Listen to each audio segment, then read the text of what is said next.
Good morning. How are you? It's so lovely to see you. Thank you for being here.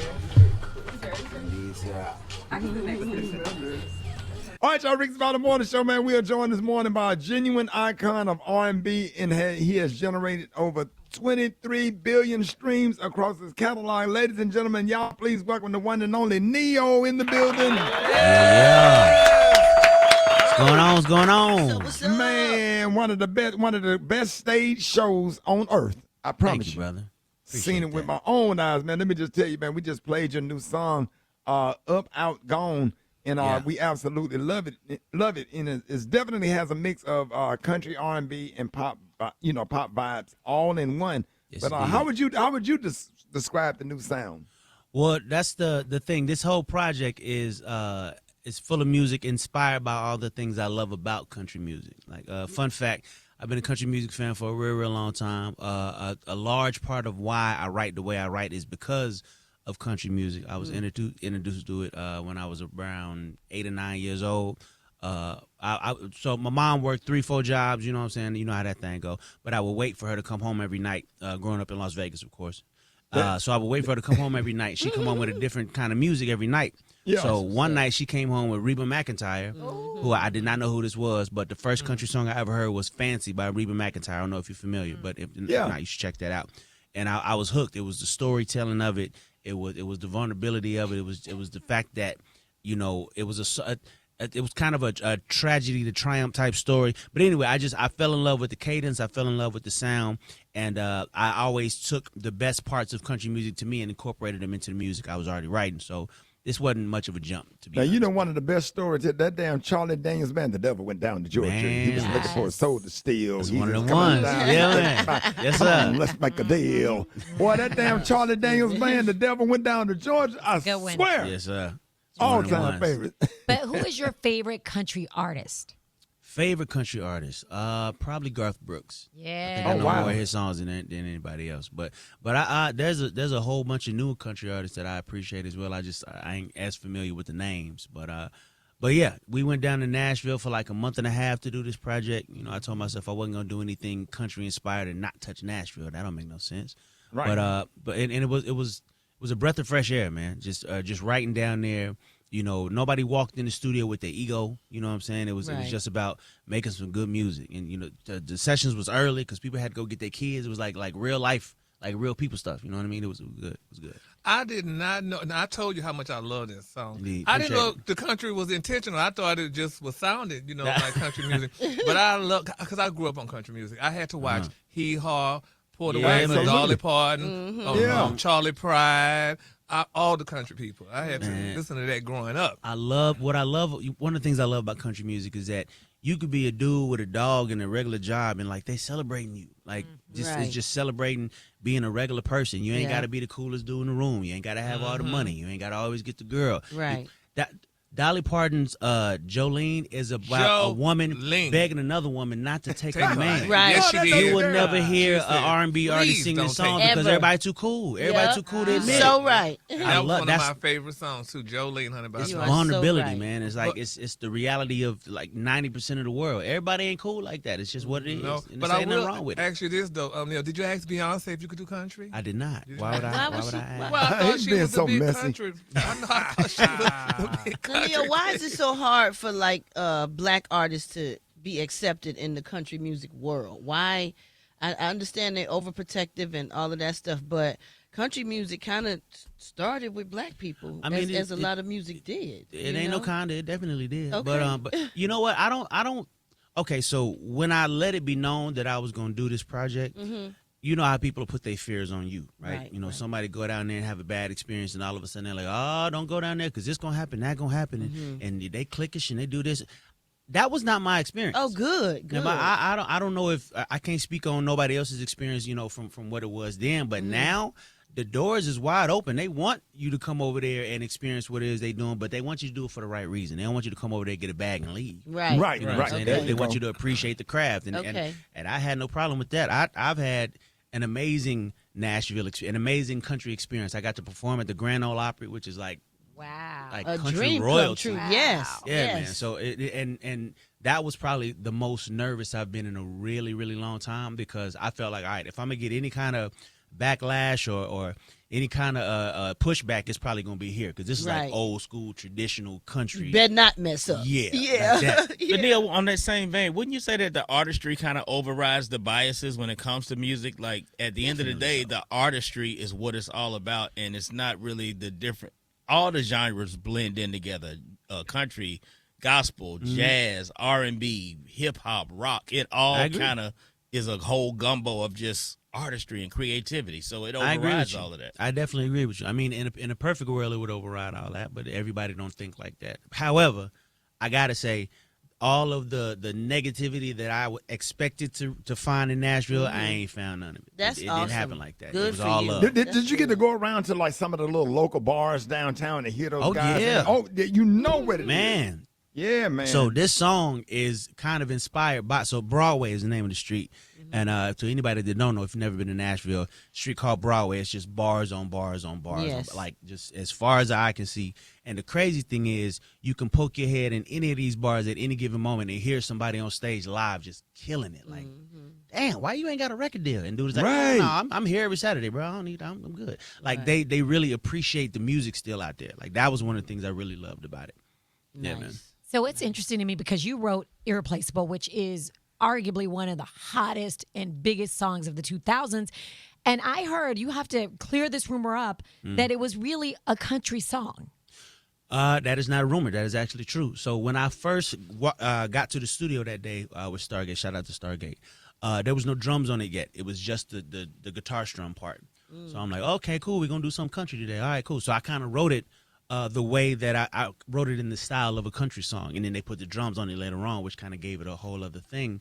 And yeah, man, but that's part of the reason that song is what it is. Yeah. Wow. Again, the storytelling element, just the reality part of it, you know, the relatability part of it. That's one of the key elements of country music to me, is that no matter who you are, no matter how much money you got, you can relate to what's going on here. You know what I mean?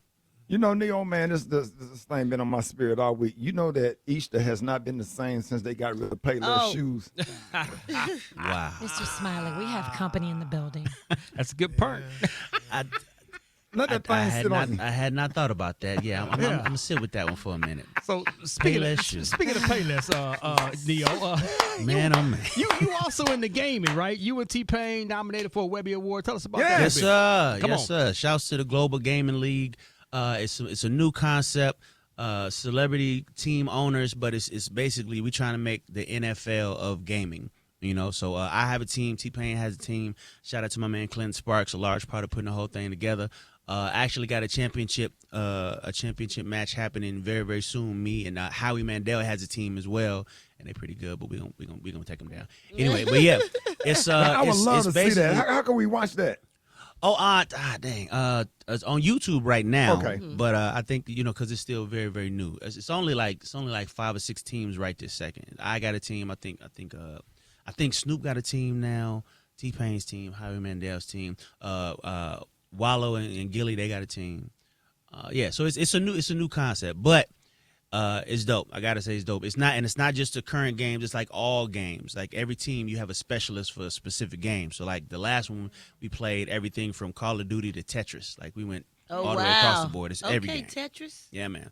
It's like one of the only leagues where you don't like you could be an old man and a kid and be on the same damn team league, because yeah. you know the old man, he gonna know something about the older games, and then the kid gonna know something about the newer games, and it just brings everybody together. Yeah, I need to show y'all something about Miss Pac-Man. I can't be come touched on. on Miss Pac-Man. Come on. I'll kill you. Or I'll Gallagher. kill you. Or Gallagher. I will go. kill you and both. You know what? No, you won't. You could get a team. I'm gonna call Clinton. You could get a team. For Yeah, real. I bet. Yeah. Hey, man, we are so excited. Y'all, more with Neo coming up. Rickey Smiley Morning Show. Hey. All right, y'all, Rickey Smiley Morning Show. We got Neo in the building. Yes, sir. Yeah, man. Now, let me ask you. You said that 1 in a Million was your favorite music video to shoot. What made what made that day so special and memorable for you?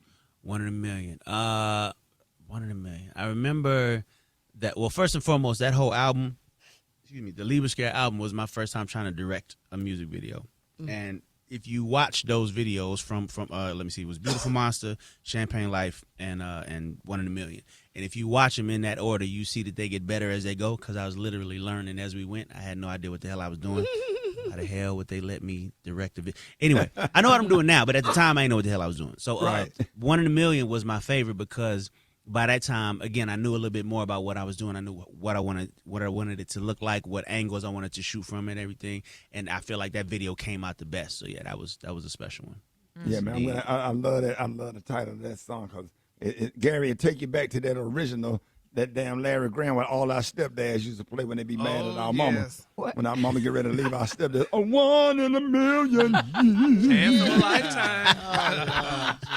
So, Neo, you have written hits for everybody, and we already talked about Irreplaceable for Beyonce, Rihanna, Jennifer Hudson, just everybody. The list is so long. But who would you like to write for that you haven't written for? Good question, and that's a long list. I'm gonna shorten it though. Let me see. I'm a huge fan of SZA. I love what she does. I know she got her own pen, but I would love to get in the studio and see what me and her could create. That would be dope.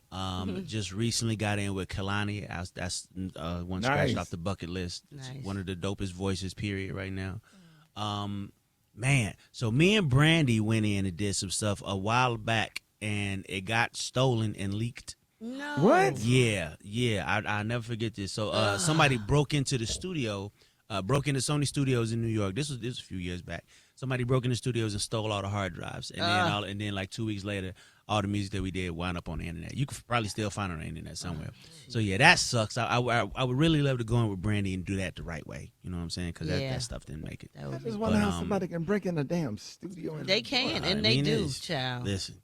Where there's a will and that. Come on now. So, but if you want to do that, what's stopping you? Because absolutely you're Neo, nothing. she's Brandy. Nothing at all, other than schedule. Her schedule got her moving left. Mine got me moving right.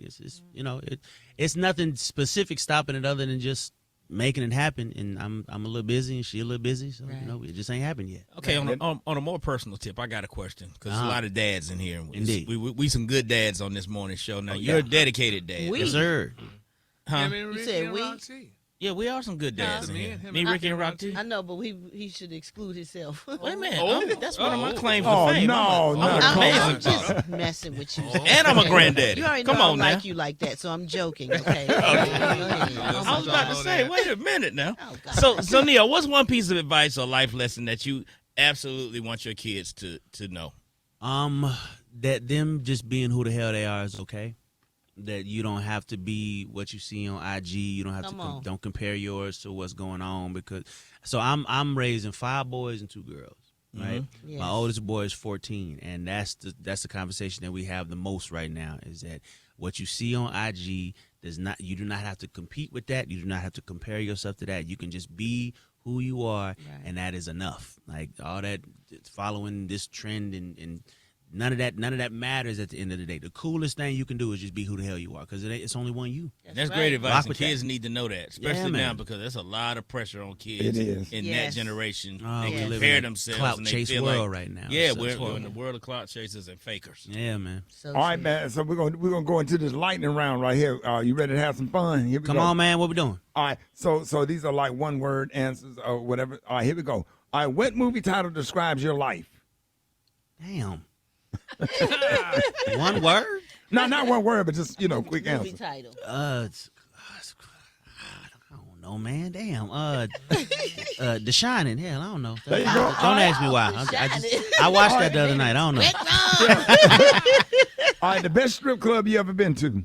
Oh, Magic City. Definitely. Absolutely. All right. What's one thing you secretly, terrible at that people might assume that you might be good at? Terrible at that people might assume that I was good at.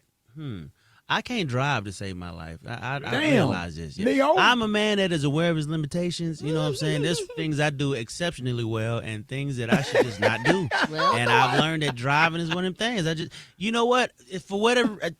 If you see me coming, just move. Just move. Do you have wrecks? I'm leaning on the horn. Just move. Get out the way. It's that Gary. simple. Okay. It's that simple. I just, if they could do it to where with nobody else on the road but me when I drive, I'd be all right. But it's the other people. It's the other people around. Now, if you was not in music, what would you be doing? Oh, man. serving fries or something. I didn't give myself a plan B. Right. You know what I'm saying? It was this or I was going to be sitting outside this radio station begging for change or something. You're a great Now, the actor, next- though, by the way. You're a great actor. I appreciate that. Yeah. Now, the next two gonna be tough. Favorite hip hop song. Damn. I know. Come on, man. This is not lightning round questions. These questions require thought. And then the best love song of all time. That's the next Nah, question. see, okay. Yes, sir. Favorite hip hop song. Ooh. Mm. See, murder F the mother. Oh my Wow. gosh, Ricky. You know what? Right now, anything by Tribe Called Quest. I just Yeah. recently went back down the Tribe Called Quest rabbit hole, and that All right, best love was doing song of something. all time. of all time, Michael Jackson's "Lady in My Life." Uh-oh. Okay. Oh yeah, that's a pimp. Ooh, yeah. Yes. Yeah. Number one. All right. So when you eat grits, do you use sugar or salt? Sugar. Man, come on, Neil. That's Sugar. cream of wheat. You know that's cream of wheat. No. You Come know on, that's cream Neil. of wheat. Thank you. Sugar. What's That's That's why wrong you with know can't that's drive. Yes. Yes, you can either use Sugar in sugar them damn or you grits. can do salt and pepper. Either one. You could go either way with it, Yes. but I prefer sugar. to be See? honest with you. All right. Thank you. In the versus battle, who won, Tank or Tyrese? Tank took that one. Yeah. Okay. But you All know, right. I knew Tank was gonna take that one though, just because Right. it's like Tank is a writer and an artist. So it almost wasn't fair. But shouts to Tyrese though, he did his thing. Absolutely. All right, However, Neil, I'm looking at turtlenecks totally different for the rest of my life. I don't give a damn what it say. I'm That wearing man my made a turtleneck. whole song About about a turtleneck. damn turtleneck. Yeah. 3-part harmony, turtleneck. Come on now, that was crazy. No, that was dope though. That was fun, man. I just love to see a good competition that's done in fun Yeah. and love like Yeah. that, man. You know, you just Yeah. walked away from that feeling like real proud to be in the, to be a part of the culture. Hey, man, Yeah. we are really, really proud of you. And let everybody know where they can find you, find your official accounts, and get your tickets to your shows. Copy that. So the IG is just Neo, N-E-Y-O, plain and simple. It's Twitter, X, what is it now? Is it X? I don't even- It's X now. Yeah. That's so Yeah. All right. At Neo Compound is the X. The Facebook, you know how to do Facebook, just Neo / the whole thing. About to go on tour with Akon. Me and Akon is hitting the road real Yeah. soon. Nice. We starting it off in the UK, hitting Canada, Australia, and then working our way back towards North America. I do not know exactly when you should buy your tickets, but because we still working all that out. However, we definitely coming back this way, and it's going to be a show worth seeing. So yeah, you should check it out. There it is, y'all. Neo in the building, man. Go ahead and introduce your new song for everybody. Yes, indeed, ladies and gentlemen, brand new Neo project coming soon, coming this year. Not titled yet, but the current single is called "Up, Out, and Gone." Check it out. There it is, y'all. Neo in the building, y'all. Boy, it's about the morning show coming up.